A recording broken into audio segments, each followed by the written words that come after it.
when I started cleaning up this property, so we could put a house here, I would find, because other people there was a trailer here that, come on, ladies, what are you, mad? Just junk. They were supposed to, pull the trailer off and dispose of it, and we were supposed to be here to witness it. Well, they tore it down, they chopped it up in little pieces, threw it all over the place.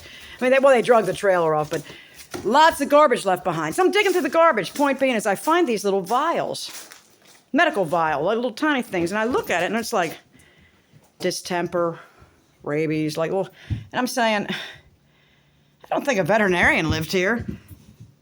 Apparently we can buy these things, these drugs and vaccines and all these things for animals. And then, I think I was at the Tractor Supply, and I think I might have seen some stuff like that. And I'm like, wow, I didn't know you could buy, I thought you had to have a prescription, to get these things, or a doctor had to administer it,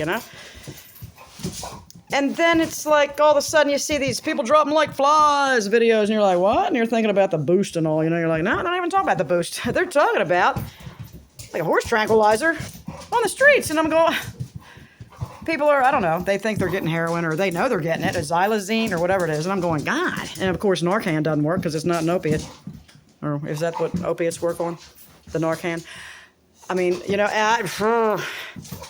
and I think I've said about the Narcan, I know there's lives been saved, thank God, right? But the stats, and I know individual people aren't statistics, Karen, I know, but I think the stats bear out that the more safety features you put in out there in the world, the more dangerously people will live. And then the more people die or get dismembered and incapacitated as a result of all these safety features, because nobody's using common sense anymore. There's a willingly, I got my seatbelt on, I got my retard helmet on, I got the steel-toed boots, everything, man, and they fall in the chipper. I mean, because nobody's, so I'm saying it's like that. Even though I realize that these inventions and devices have saved lives, I understand that, but overall, they've caused a much more dangerous society, and dangerous not in the way that life is dangerous, Karen. I know. I'm not one of them people that's trying to bubble wrap everybody.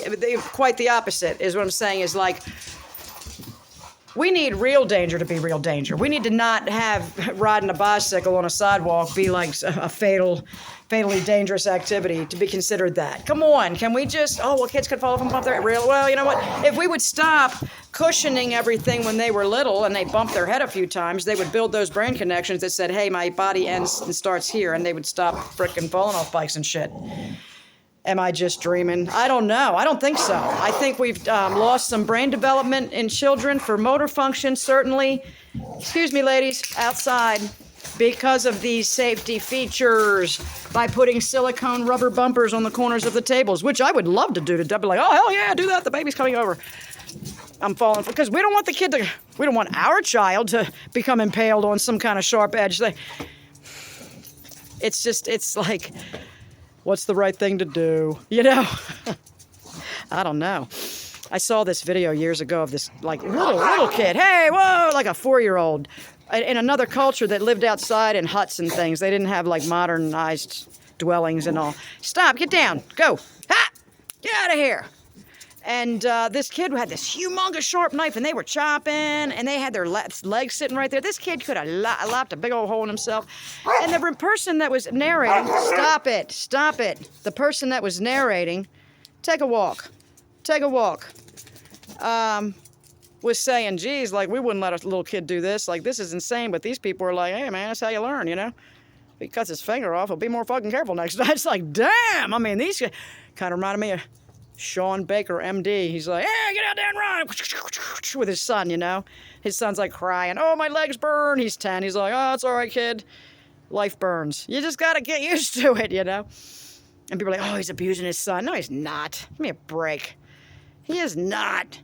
Anyway, look at him smiling. I mean, you see this kid is appropriate, smiling and imping in the back seat occasionally. You see him that kid is not abused, okay? Anyway, he's being taught things that my children were not taught. My one daughter, actually both of them, but at different ages. The one younger one was in gymnastics, and she said, Mom, it really taught me how to work through pain and to know that life is pain and struggle. And they worked her too hard, actually. She got Osgood splatter in one of her knees. But her point being, a little kid, she's like, man, little kids should be in sports because it teaches them to push through the pain and they accomplish things they didn't think they could do, and it's a really important thing to learn as a kid. And I wish all kids could. I'm like, I know, I should have had. I did put Sam in Taekwondo, which was helpful at the time.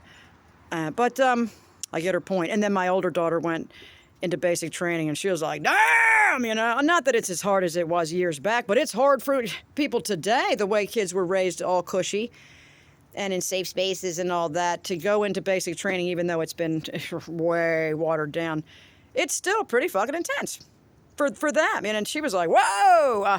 I think that even though she got out of the Army shortly after that, she was able to take that with her, even though she was kind of abused, and pretty abused, actually, in basic training. But she was able to sift through, I believe, and take that thing where she knew she got up in the middle of the night and marched 13 miles and target, or whatever she had to do, you know, these crazy things they had to do in the middle of the summer at Fort Leavenworth. I mean, it was like, fuck, made a tears, my God, it was hot.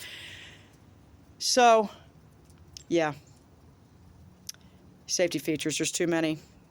It's causing irresponsible behavior because, hey, they're safety features. So, what was my point? Why on earth are we selling xylazine over the counter to people and it's out on the streets and people are dying? That was my point. What the fuck? I don't think you should be able to sell a horse tranquilizer to a... We need more laws, Karen, right? No, well, no, but yeah, I can't... See the dilemma? No, there's too many laws. But then I'm proposing that there needs to be a law against this shit. I don't know. I think Not Your Fucking Guru's got it right. We see these people selling this shit. We need to take them on a water run and just mysteriously disappear them. Because the government's doing it to whoever is opposing them. I don't know. It's starting to get like Hunger Games and shit times. Okay. Have a great day, YouTube. Oh, it's Saturday. Lenny just took off, man. He took off for his water run.